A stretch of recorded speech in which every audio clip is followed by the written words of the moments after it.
3 মাসে যে নিরাপত্তা পরিস্থিতি পরিবর্তন করে ফেলা যায় সেটি 17 মাস 18 মাসেও কেন গেল না? আরও বেশ কিছু বিষয় নিয়ে তিনি তুলেছেন, নিরাপত্তা নিয়ে গভীর উদ্বেগের বিষয় তিনি জানিয়েছেন।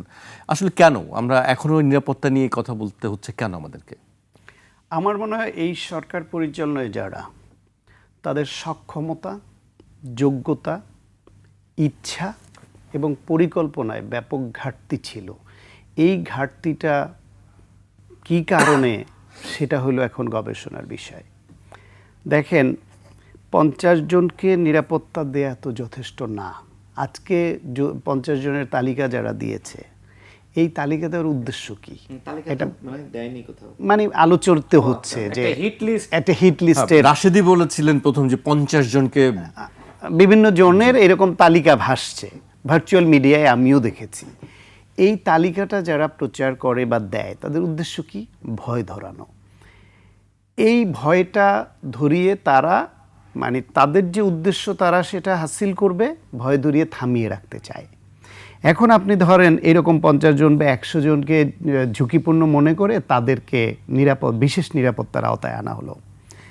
তখন টার্গেট যারা করে তারা এর বাইরে কাউকে টার্গেট করবে, তাকে আপনি কি করবেন? সুতরাং এইভাবে ব্যক্তি বিশেষকে বিশেষ নিরাপত্তা দিয়ে কতজনকে আপনি নিরাপত্তা দিবেন? সম্ভব না। গণ অভ্যুত্থানের পক্ষে ফ্যাসিবাদের বিরুদ্ধে ভূমিকা রাখা এবং ইন্ডিয়ার আধিপত্যবাদের বিরুদ্ধে ক্রমাগত কথা বলা, লেখা, ভূমিকা রাখা লোকের সংখ্যা ফ্রন্ট লাইনে আপনি পাবেন হাজার হাজার।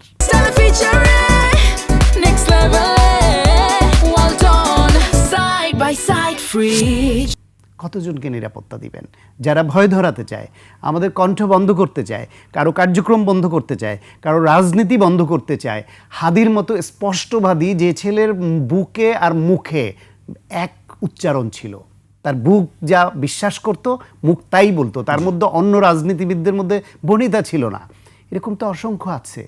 আপনি তাদের কতজনকে নিরাপত্তা দেবেন? তাহলে নিরাপত্তা দিতে হলে যেটা করতে হতো, আওয়ামী লীগ আমলে 16 বছর তারা দুটো জিনিস খুব বেশি মাত্রায় নিজেরা অর্জন করেছে। একটা হচ্ছে অবৈধ টাকা, আর একটা হচ্ছে অবৈধ অস্ত্র। তাদের গোলাগুলি, তাদের মারামারি, সে ভিডিও চিত্র ছবি দেখেন, তার মানে ব্যাপক অবৈধ অস্ত্র তাদের হাতে ছিল। জুলাই গণ অভ্যুত্থানের সময় থানা লুট হয়েছে, পুলিশের অস্ত্র বেহাত হয়েছে, তার সংখ্যা 5700-র উপরে বলে পুলিশ হেডকোয়ার্টার বলেছে। সেটা উদ্ধার হয়েছে, কেউ জমা দিয়েছে।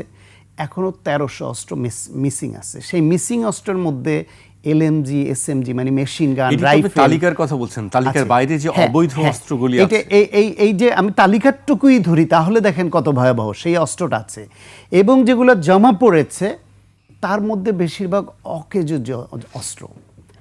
আপনি ইনভেস্টিগেটিভ রিপোর্টিং করে দেখেন, নেওয়ার সময়, লুট করার সময় চালু অস্ত্রটা নিয়েছে, সেটা রেখে সন্ত্রাসীরা বা পেশাদার অস্ত্রধারী বা খুনিরা তারা এইভাবে হাত বদল করে অচল অস্ত্রটা হয়তো জমা দিয়েছে। সে নিয়ে কোনো গবেষণা হয়েছে, কোনো প্রতিবেদন হয়েছে? হয়নি। তাহলে এই যে এত অস্ত্র পেশাদার খুনিদের হাতে এবং বাংলাদেশ বিরোধী শক্তির হাতে চলে গেল, জেল থেকে পালিয়ে গেল সন্ত্রাসীরা, তাদের ব্যাক করানো গেল না। এই যে আপনি ঢালাওভাবে সন্ত্রাসীদের জামিন দিয়ে দিচ্ছেন, তাদেরকে আটকে রাখা গেল না। একদিকে অবৈধ অস্ত্র আগে 16 বছর ধরে ছিল, নতুন করে গণ অভ্যুত্থানের সময় বেহাত হওয়া কিছু অস্ত্র যোগ হলো, আর ওই অস্ত্র চালানোর জন্য যে খুনি, সন্ত্রাসী, অপরাধী তারা জেল থেকে বেরিয়ে গেল। তাহলে সেই দেশের পরিস্থিতি কেমন হতে পারে, এটা বোঝার জন্য কি PhD করার দরকার আছে? না, তাহলে সেই বিবেচনায় আমি একটু যোগ করি, সেটি আপনারা বলছেন, যারা কথা বলেন, যারা রাজনীতি করেন, তারা সবসময় কথাগুলি বলছেন, কিন্তু আমরা পক্ষান্তরে সরকারের পক্ষ থেকে যে বক্তব্যগুলো পাই নিরাপত্তা নিয়ে, বিশেষ করে সরকারের যারা দায়িত্বশীল আছেন তারা সবাই বলেন যে নিরাপত্তা পরিস্থিতি ভালো। কখনো তারা এটি নিয়ে বলেন না যে নিরাপত্তা পরিস্থিতি খারাপ আছেন। আমি গতকাল সিইসিও একই কথা বলেছেন যে নিরাপত্তা পরিস্থিতি উন্নতি হচ্ছে। বাংলাদেশে আপনি তো দীর্ঘদিন ধরে সাংবাদিকতা সরকারের ভাষাটা আগে রিপোর্টিং করেন এবং পর্যবেক্ষণ করেন। আপনি কি বাংলাদেশে কখনো সরকারের পদে থাকা কোনো লোককে ভয়াবহ বিশৃঙ্খলা অবস্থায় বলতে শুনেছেন যে আইন শৃঙ্খলা পরিস্থিতি ভালো না? এইটা তাদেরকে ওই চেয়ারে বসলে বলতে হয়। এটা না বললে, তারা নেগেটিভ কথা বললে সেটার ইম্প্যাক্ট আবার নেগেটিভলি খুব খারাপভাবে পড়ে। কিন্তু তারা উপলব্ধি করে কিনা সেটা হইল ইস্যু। কিন্তু আমরা দেখছি অন্য উপলব্ধিও করছে না। যদি উপলব্ধি করে তাহলে এই অন্তত আগে যাই করুক না করুক, এই হাদির ঘটনার পরে সারা দেশে সাঁড়াশি অভিযান চালানো দরকার ছিল অবৈধ অস্ত্র উদ্ধারের জন্য, এবং যেসব খুনি সন্ত্রাসী জেল থেকে আইনের ফাঁকফোকর দিয়ে অথবা টাকা খরচ করে অথবা তাদের আওয়ামী লীগের ফ্যাসিবাদের যারা এখন বিচার বিভাগে আছে, আইন বিভাগে আছে, প্রশাসনে আছে, তাদের ব্যবহার করে তারা বেরিয়ে আসতে পেরেছে, তাদের আবার পাকড়াও করে তাদের জেলে ঢুকানো। সেই কাজটা আপনি তাদের দেখেছেন। যদি সেটা করতো তাহলে আমরা উদ্যোগ দেখতাম যে তারা উপলব্ধি করছে। তারা রাষ্ট্র পরিচালনার চেয়ারে বসলে অনেক সময় এইসব কথা বলা যায় না, কারণ ওই চেয়ারে বসে যদি স্বরাষ্ট্র উপদেষ্টা যদি বলে দেয় যে আইন শৃঙ্খলা পরিস্থিতি ভালো না, আমরা উদ্বেগে আছি, তাহলে পুরো দেশে উদ্বেগ এমনভাবে ছড়ায় রাষ্ট্র পরিচালনা নিয়ন্ত্রণহীন হয়ে পড়ে। সম্ভব না। আমি আপনি ওই চেয়ারে বসলে আমাদের এই কথাটাই বলতে হবে কোনো দিন। কিন্তু উপলব্ধিতে যদি থাকে যে এইটা দেশের শৃঙ্খলা রক্ষার জন্য, মানুষকে কনফিডেন্স দেওয়ার জন্য বলতে হচ্ছে, কিন্তু আসলে পরিস্থিতি ভালো না, এটার উত্তরণ দরকার, তাহলে সেটা কর্মসূচিতে কার্যক্রমে বোঝা যাবে। আপনি কি এইটা উপলব্ধি করছেন, দেখছেন তাদের উপলব্ধিতে আছে? নাই। এখন এই যে 18 মাসে তারা কয়টা অভিযান চালিয়েছে, তারা অস্ত্র উদ্ধারের জন্য কি করেছে, সন্ত্রাসী ধরার জন্য কি করেছে, এমনকি যে ফ্যাসিবাদের সময় 16 বছর ধরে ছাত্রলীগের কর্মীদেরকে নিয়োগ দেওয়া হয়েছে পুলিশে, প্রশাসনে, বিভিন্ন জায়গায়, তার মধ্যে আপনি এই রদবদল করে কারে রেখে কারে দিবেন? আমরা 3 জন যদি একই গুরুর শিষ্য হই, আপনি বড় জোর আমাকে সরিয়ে ওনাকে দিবেন, আমি আপনাকে সরিয়ে তাকে দিব, তাকে সরিয়ে আপনাকে দিব, এই তো। কিন্তু 3 জনই আমরা সেই পচামাল, তাহলে কি হবে? সেইখানে আপনার এই 18 মাসে যেই সব জায়গায় নিয়োগ দেওয়া যেতে পারত, যেখানে আপনি নির্বাচনে দায়িত্ব পালন করাবেন, আইনশৃঙ্খলা রক্ষায় ডেডিকেটেড বাহিনী হিসেবে ব্যবহার করবেন, সেই নিয়োগও কি আপনি দেখেছেন কোথাও? বৈষম্য বিরোধের জন্য আন্দোলন করে এর সূত্রপাত। বাংলাদেশে বৈষম্য কোথায় কমিয়েছেন সেটা দেখান।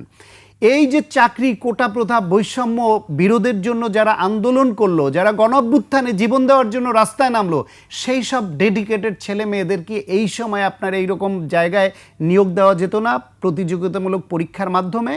যারা চিহ্নিত ফ্যাসিবাদ, যারা 16 বছর ধরে ছাত্রলীগ যুবলীগ করে খুন করেছে, যারা সরকারের লুটপাট করেছে, লুটপাটে সহায়তা করেছে, যারা গণতন্ত্রের গলা চিপে ধরবার জন্য, হত্যা করবার জন্য যারা ভূমিকা রেখেছে, শুধু গোয়েন্দা রিপোর্টে তাদেরকে আপনি আইসোলেট করে বাকিদের মধ্য থেকে প্রতিযোগিতামূলক পরীক্ষার মাধ্যমে সৎভাবে আপনি নিয়োগ দিতে পারতেন না?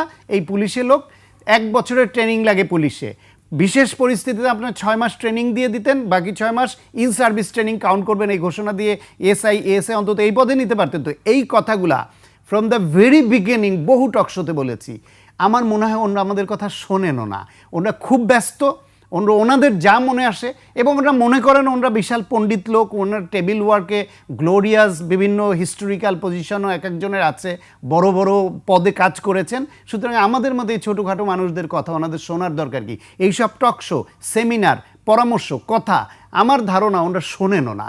শুনলে অন্তত ওর মধ্যে একজনও কি এইরকম লোক নাই যিনি ভাবতে পারেন যে 18 মাস কাটিয়ে দিলাম বা 2 বছরের মাথায় নির্বাচন দিব, নির্বাচনটা সুষ্ঠু করবার জন্য আমার যে বাহিনী দরকার, ওই বাহিনীতে এই গণঅভ্যুত্থানের পক্ষের শক্তি থেকে আমি কিছু লোক নিয়োগ দিয়ে আমি আমার কাজ করবার, নির্দেশ পালন করবে, এরকম বাহিনী তৈরি করি, সেই চেষ্টা দেখেছেন? আপনাকে সংবাদ মাধ্যমে দেখেন, সংবাদ মাধ্যম ফ্যাসিবাদ মুক্ত করার জন্য কি করেছে? অন্যায়ভাবে এক একজনের উপর যারে টার্গেট করে তারে করে বিশেষ কারণে, কিন্তু সামগ্রিকভাবে ফ্যাসিবাদ বিরোধী ভূমিকা পালনের জন্য বা দেশের গণতন্ত্র হত্যার জন্য হাসিনার ওই যে যেখানে আপনার প্রেস কনফারেন্সের নামে যেখানে ভাড়ামি চলতো, সেটা নিয়ে কাউকে গ্রেফতার করা হয়েছে তা না। ব্যক্তিগতভাবে যারে যখন আপনি টার্গেট করতে চান তাকে ধরছেন। গণঅভ্যুত্থানের পক্ষ বিপক্ষ 16 বছর ধরে ভূমিকা ধরে তদন্ত সাপেক্ষে তো ধরছেন না কাউকে, ধরেছে কাউকে, যারা লুটপাট করেছে তাদের ধরেছে। এই যে পেশাজীবীদের যেই রাজনীতি, ছাত্রদের মধ্যে যেই রাজনীতি, শিক্ষকদের মধ্যে যেই রাজনীতি, সেটার যে একটা পরিবর্তন দরকার, সেই জন্য তো ওই সংস্কার কমিশনে গিয়ে মাসের পর মাসে আলোচনা দরকার হয় না, নতুন আইন দরকার ছিল না, সংবিধান পরিবর্তন দরকার ছিল না, শুধু ইচ্ছা দরকার ছিল যে আমি এই সব বেসিক জায়গাগুলো পরিবর্তনের সূচনা করতে চাই। এই সরকারকে দেখেছেন কোনো পরিবর্তনের সূচনা তাতে? রাশেদ বলেছে তাদের সম্পদের হিসাব দেওয়া নেওয়া, এই এইসব টক শোতে এসে এই সরকারের অনেক প্রতিনিধি যারা আছেন তারা এসে আওয়ামী লীগ সরকারের সময় বা তারও আগে বিএনপির সময় এই যারা ক্ষমতায় ছিল তাদের সম্পদের হিসাব চেয়েছে বারবার এবং বলেছে যে সম্পদের হিসাব দিতে হবে। তারা যখন জয়েন করলেন তার আগে তাদের অঙ্গীকার ছিল এবং তাদেররা চেয়েছে, তারা সম্পদের হিসাব কেন দেওয়ার সাহস দেখায়নি?